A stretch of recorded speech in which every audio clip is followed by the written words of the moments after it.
इब्तिसाम इलाही ज़हीर और उनके भाई इब्तिसाम। पहला मैंने अहले हदीस आलिम देखा है जो इख्तलाफी मसाइल को एतदाल से बयान करते हैं। उनको मैंने फिर शुक्रिया का मैसेज भी भेजा।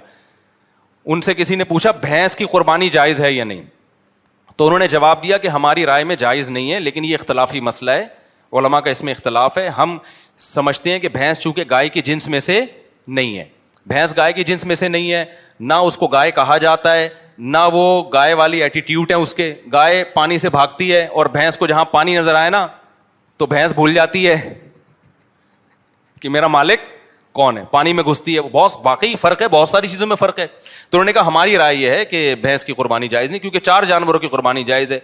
मुझे उनका स्टाइल बहुत अच्छा लगा, अगरचे उनके दलाइल से हमें इख्तलाफ है। वो इख्तलाफ इसलिए है कि भैंस की कुर्बानी पर उम्मत का इजमा हो चुका है, और पुराने जो अहले हदीस उलमा है वो भी इसको जायज कहते थे। और दूसरी बात यह कि ठीक है भैंस गाय की जिन्स में से नहीं है, लेकिन गाय के साथ लाहिक